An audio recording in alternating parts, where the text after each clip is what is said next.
The recent debate over copyright laws like SOPA in the United States and the ACTA agreement in Europe has been very emotional.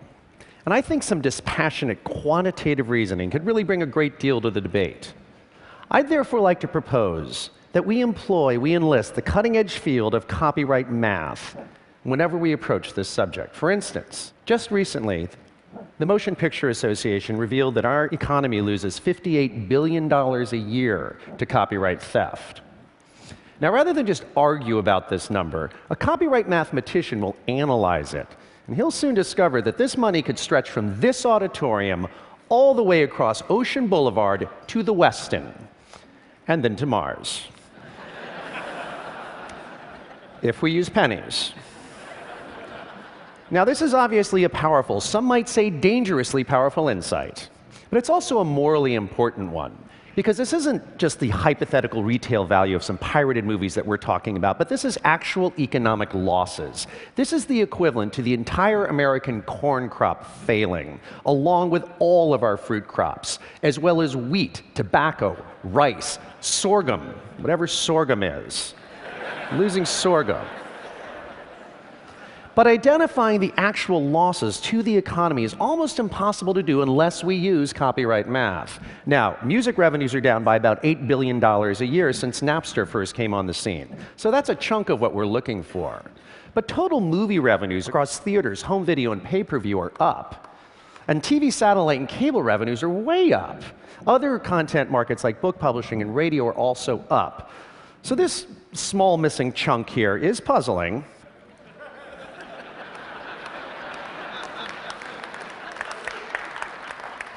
Since the big content markets have grown in line with historic norms, it's not additional growth that piracy has prevented, but copyright math tells us it must therefore be foregone growth in a market that has no historic norms, one that didn't exist in the 90s. What we're looking at here is the insidious cost of ringtone piracy.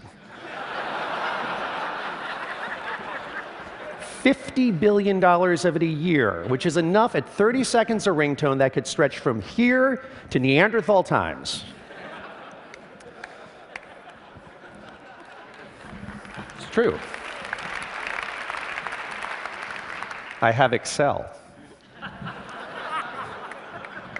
The movie folks also tell us that our economy loses over 370,000 jobs to content theft, which is quite a lot when you consider that back in '98, the Bureau of Labor Statistics indicated that the motion picture and video industries were employing 270,000 people.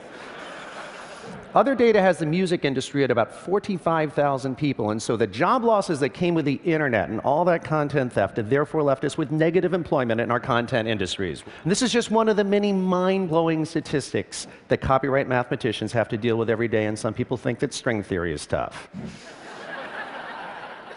Now, this is a key number from the Copyright Mathematician's Toolkit. It's the precise amount of harm that comes to media companies whenever a single copyrighted song or movie gets pirated.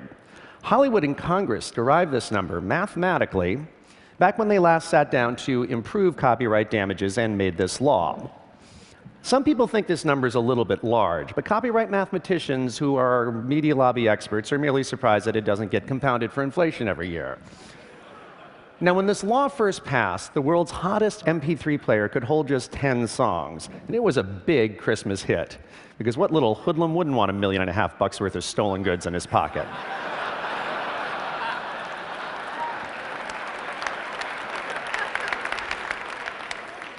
These days, an iPod Classic can hold 40,000 songs, which is to say, $8 billion worth of stolen media. Or about 75,000 jobs.